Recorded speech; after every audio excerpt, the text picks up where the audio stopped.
Hello दोस्तों, आप सबका स्वागत है मेरे चैनल पे। आज हम सीखेंगे कि ASP.NET MVC में HTML.begin फॉर्म का उपयोग कैसे करें। आगे बढ़ने से पहले आप सभी से निवेदन है कि आप मेरे चैनल को सब्सक्राइब करें और बेल आइकन दबाना ना भूलें। तो चलिए शुरुआत करते हैं। सबसे पहले मैं एक मॉडल क्लास बना रहा हूँ जिसका नाम है पर्सन मॉडल। इसमें मैं कुछ प्रॉपर्टीज बनाऊंगा। सबसे पहली प्रॉपर्टी है पर्सन आईडी, जो कि एक इंटीजर प्रॉपर्टी है।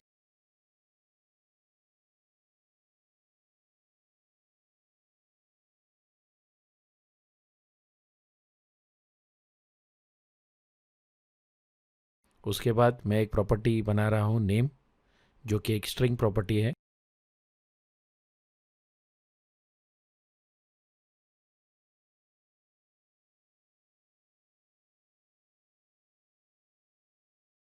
अब हमारी तीसरी प्रॉपर्टी है जेंडर, और ये भी एक स्ट्रिंग प्रॉपर्टी है।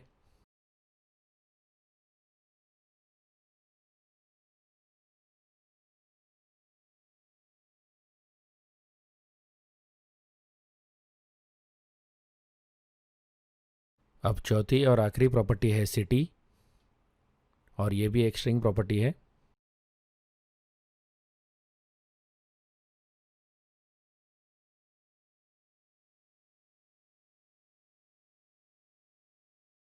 और इसी के साथ हमारा मॉडल क्लास का प्रिपरेशन कंप्लीट होता है। अब हम चलते हैं कंट्रोलर की ओर। ये एक होम कंट्रोलर मैंने पहले से बना चुका हूँ। अब मैं इसमें एक एक्शन मेथड ऐड कर रहा हूँ जो कि पोस्ट कॉल को हैंडल करेगा। पोस्ट कॉल यानी कि जब हम फॉर्म का इस्तेमाल कर कर सबमिट बटन पर जब हम क्लिक करते हैं, तब उस फॉर्म की सारी फील्ड्स यानी कि text box, drop down list, radio buttons सब सबमिट होकर कंट्रोलर में रिसीव होते हैं। अब क्योंकि हम यहाँ पर मॉडल का इस्तेमाल कर रहे हैं, इसलिए सारी वैल्यूज़ मॉडल ऑब्जेक्ट में ही रिसीव होगी। इसलिए मैंने पैरामीटर में पर्सन मॉडल क्लास का ऑब्जेक्ट बनाया है।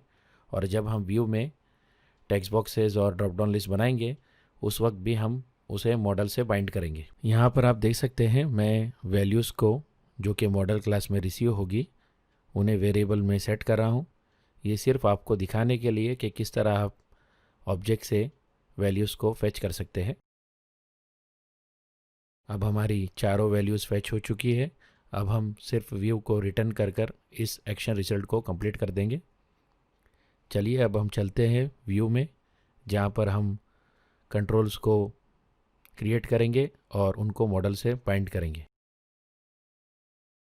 यहाँ पर आप देख सकते हैं मैंने एम्प्टी ऑप्शन सिलेक्ट कर कर एक व्यू बना रहा हूँ, और वहाँ पर मॉडल क्लास में पर्सन मॉडल क्लास को सिलेक्ट कर रहा हूँ, क्योंकि हम डेटा ट्रांसफ़र के लिए व्यू और कंट्रोलर के बीच मॉडल क्लास को यूज़ करेंगे। तो लीजिए हमारा व्यू तैयार है। व्यू की पहली लाइन में आप देख सकते हैं मॉडल डिफाइन हो चुका है, जो कि हमारा पर्सन मॉडल है। यहाँ पर मैंने कुछ CSS क्लास को पेस्ट कर दिया है। अब यहाँ पर सबसे पहले मैं एक फॉर्म क्रिएट करूँगा। फॉर्म क्रिएट करने के लिए मैं MVC के HTML हेल्पर क्लास का इस्तेमाल कर रहा हूँ। HTML हेल्पर क्लास के बिगिन फॉर्म मेथड से हम फॉर्म को क्रिएट कर सकते हैं।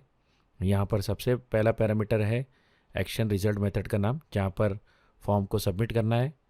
दूसरा पैरामीटर है कंट्रोलर का नाम, जो कि हमारा होम है।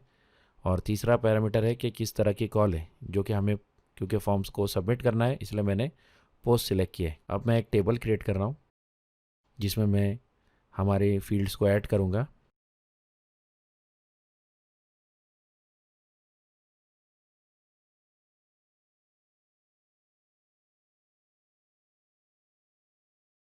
सबसे पहली फील्ड जो मैं ऐड कर रहा हूँ वो है person ID.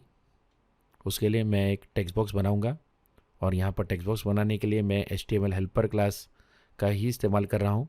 HTML helper class के टेक्स्ट बॉक्स फॉर फंक्शन का इस्तेमाल कर रहा हूँ, जहाँ पर सबसे पहला पैरामीटर है हमारी प्रॉपर्टी, जिससे हमें टेक्स्ट बॉक्स को बाइंड करना है। जैसा कि आप देख सकते हैं मैंने लैम्डा एक्सप्रेशन का इस्तेमाल कर कर पर्सन आईडी प्रॉपर्टी को टेक्स्ट बॉक्स से बाइंड कर दिया है।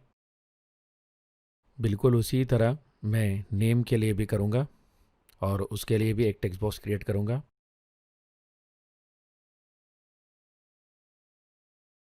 अब हमारी तीसरी प्रॉपर्टी है जेंडर। यहाँ पर मैं एक ड्रॉप डाउन लिस्ट का इस्तेमाल करूँगा, और ड्रॉप डाउन लिस्ट बनाने के लिए मुझे drop down list for function का इस्तेमाल करना पड़ेगा, जो कि HTML हेल्पर क्लास का ही मेथड है। यहाँ पर बिल्कुल टेक्स्ट बॉक्स की तरह मैं लैम्डा एक्सप्रेशन का इस्तेमाल करके इसे प्रॉपर्टी से बाइंड करूँगा, जो कि जेंडर प्रॉपर्टी है, और उसके बाद मैं इसमें आइटम सेट करूँगा। आइटम सेट करने के लिए मैंने जेनरिक लिस्ट कलेक्शन का इस्तेमाल किया है। यहाँ पर generic list of select list item class बना रहा हूँ मैं। उसमें मैं कुछ आइटम सेट कर रहा हूँ न्यू ऑब्जेक्ट का इस्तेमाल कर। जैसा कि आप देख सकते हैं, सबसे पहला ऑप्शन है मेल, जिसका टेक्स्ट मैंने मेल सेट किया, वैल्यू m।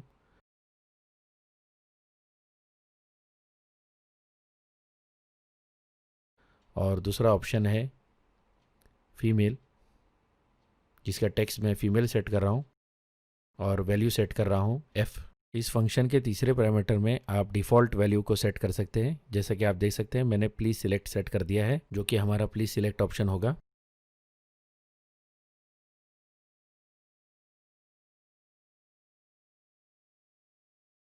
और अंत में हम आखिरी प्रॉपर्टी के लिए भी टेक्स्ट बॉक्स सेट करेंगे, जो कि सिटी है।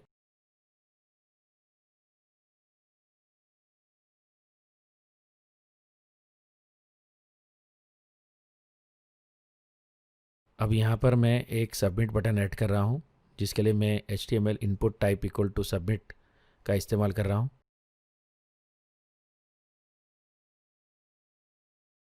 तो लीजिए, हमारा फॉर्म तैयार है।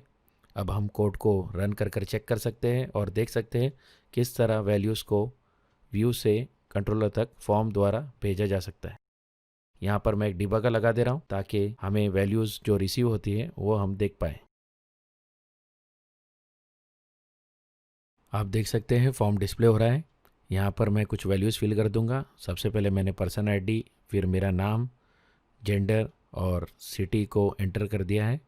अब मैं सबमिट बटन पर क्लिक कर रहा हूँ और आप देख सकते हैं वैल्यूज़ आ चुकी है और क्विक वॉच विंडो में नज़र भी आ रही है। तो इसी के साथ हम वीडियो के अंत में आते हैं। यहाँ पर हमने सीखा है कि किस तरह हम फॉर्म और मॉडल क्लास का इस्तेमाल कर व्यू से डेटा को कंट्रोलर तक भेज सकते हैं। साथ ही साथ हमने ये भी सीखा है कि किस तरह हम फॉर्म और टेक्स्ट फील्ड्स को HTML हेल्पर क्लास का इस्तेमाल कर क्रिएट कर सकते हैं और उसे मॉडल प्रॉपर्टी से बाइंड भी कर सकते हैं। सोर्स कोड की लिंक्स डिस्क्रिप्शन में अवेलेबल है। आपका बहुत बहुत शुक्रिया वीडियो देखने के लिए। जल्द ही मिलते हैं अगले वीडियो में।